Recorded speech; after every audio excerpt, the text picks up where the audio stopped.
Assalamualaikum warahmatullahi wabarakatuh. Saya di sini akan membawakan video tentang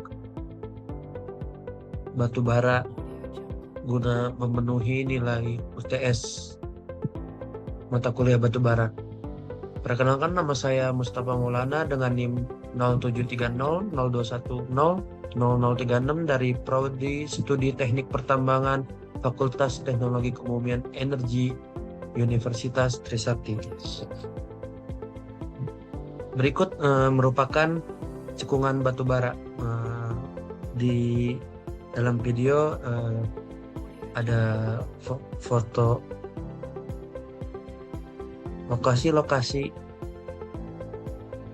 cekungan batu bara, meliputi Pulau Sumatera, Kalimantan, Sulawesi. Cekungan batu bara merupakan penurunan akibat tekanan yang dialami oleh formasi batuan yang lebih tua yang telah mengandung endapan batu bara.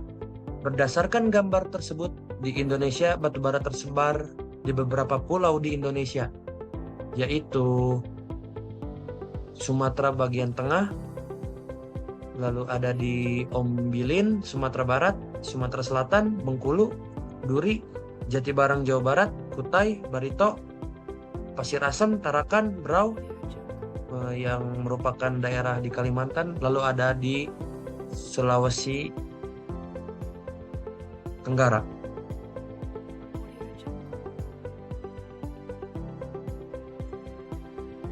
Ganesha batu bara.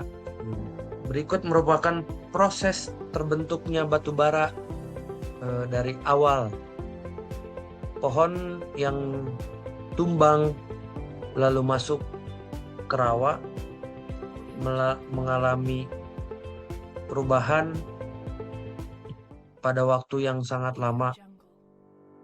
Ganesha batu bara. Batu bara merupakan terdiri dari zat organik, air, dan bahan mineral. Untuk menjadi batu bara ada beberapa tahapan penting yang harus dilalui. Yang pertama ada petrification, merupakan proses mikrobial dan perubahan kimia, biochemical qualification, yaitu proses terbentuknya gambut akibat proses dekomposisi. Yang kedua ada lignit, proses perubahan struktur kimia dan fisika pada endapan batu bara, atau geochemical pembentukan qualification, karena pengaruh suhu, tekanan, dan waktu. Yang ketiga coal, kompresi yang terus-menerus serta kenaikan temperatur, maka terbentuklah batu bara subbituminus dan bituminus. Berikut merupakan klasifikasi batu bara. Batu bara kualitasnya tergantung kandungan di dalamnya. Batu bara muda kebanyakan digunakan sebagai alat bakar pembangkit listrik. Subbitumen digunakan untuk pabrik semen dan industri lainnya. Ada juga yang pembangkit listrik yang menggunakan batu bara jenis ini. Batu bara muda dan subbitumen merupakan batu bara dengan mutu yang rendah. Lalu berikutnya batu bara keras. Batu bara keras itu terbagi dua, bitumen dan antrasit. Antrasit merupakan bahan bakar industri, termasuk bahan bakar minyak tanpa asap. Kalau bitumen terbagi dua lagi, yaitu thermal dan metalurgi. Thermal itu merupakan batu bara ketel uap. Lalu metalurgi merupakan batu bara kokas. Batu bara thermal digunakan sebagai pembangkit listrik, pabrik semen, dan penggunaan industri lainnya. Lalu batu bara metalurgi atau batu bara kokas digunakan untuk pembuatan besi dan baja. Proses industrinya ya, bukan buat sebagai bahan utama pokok pembuatan besi. Klasifikasi batu bara. Batu bara memiliki tingkat mutu tertentu. Kualitas batu bara dilihat dari semakin tingginya pembatubaraan, maka kadar karbon akan semakin meningkat, sedangkan kadar hidrogen, oksigen, dan sulfur akan semakin berkurang. Karbon pada batu bara membentuk lebih dari 50% berat dan 70% volume, maka termasuk moisture. Batu bara dengan tingkat pembatubaraan yang rendah disebut dengan batu bara peringkat rendah, seperti lignit dan subbituminous, di mana biasanya lembut dengan materi yang rapuh atau pipih dan berwarna suram seperti tanah. Jadi batu bara yang kualitasnya buruk tuh gampang hancur dan tingkat kekerasannya tuh lemah. Batu bara dengan tingkat tinggi umumnya akan semakin hitam mengkilat, dan kelembapan batu bara pun akan berkurang dan kadar karbonnya semakin meningkat. Jadi kalau yang kualitasnya batu bara bagus tuh warnanya mengkilat, terus kadar karbonnya banyak di dalamnya. Batu bara dengan peringkat rendah adalah lignit subbituminous yang mempunyai nilai RV kurang dari sama dengan 0,5%. Batu bara peringkat menengah adalah batu bara bituminous yang mempunyai nilai RV antara 0,5 sampai dengan 2. Batu bara peringkat tinggi adalah batu bara antrasit yang mempunyai nilai RV antara 2 sampai 6. Metode tambang terbuka.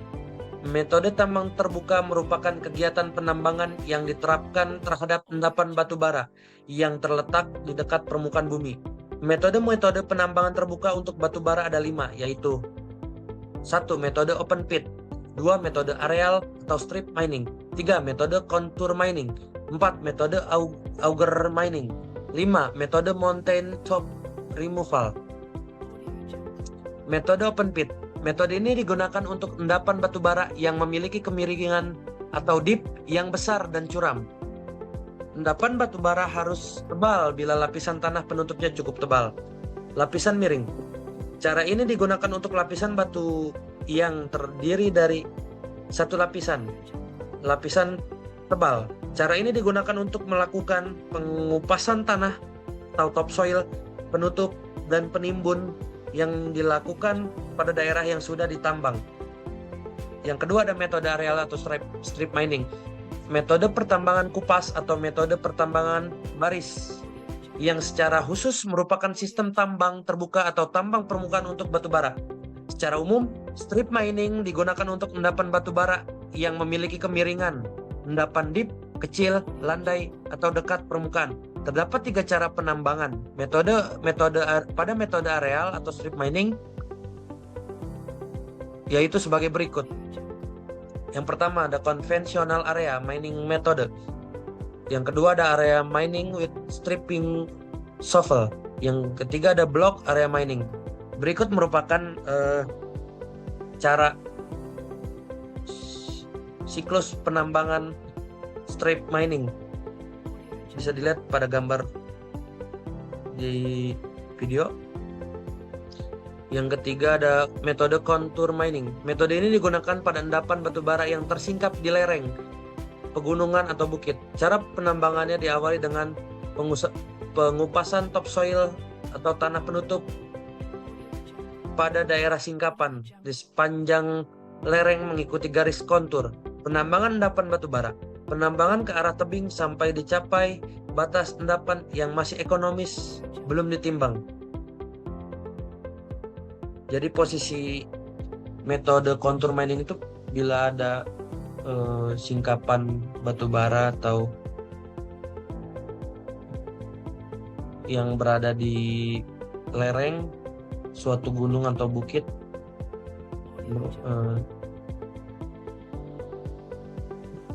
lebih sulit daripada metode-metode sebelumnya karena posisinya di lereng. Metode berikutnya yaitu metode auger mining. Metode ini digunakan untuk menambang bahan galian pada dinding-dinding open pit yang sudah mencapai ultimate pit limit, sehingga nantinya akan membentuk lubang-lubang pada dinding. Jadi ini tuh biasanya jadi yang udah sebelumnya tambang open pit, masih ada singkapan-singkapan batu bara lagi di dinding-dinding open pit tersebut. Jadi menggunakan cara ini untuk mengambilnya, untuk mengeksplorasinya. Lalu berikutnya ada metode mountain top removal. Metode ini merupakan metode yang digunakan pada lapisan tanah penutup dengan dapat terkelupasnya seluruh tanah penutup sehingga memungkinkan perolehan batu bara 100%. Jadi metode ini lebih menguntungkan karena batu bara yang didapat komoditasnya cukup banyak. Berikut bisa dilihat pada gambar.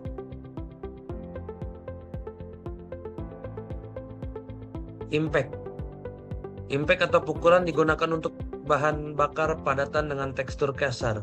Atrasi atau gross digunakan untuk menghasilkan produk dengan tekstur halus. Shear digunakan untuk menghasilkan produk dengan ukuran dan bentuk tertentu. Kompresi, pengecilan ukuran dengan tekstur yang keras. Tujuan dilakukan reduksi pada batu bara yaitu untuk menghilangkan ikatan oksigen. Proses reduksi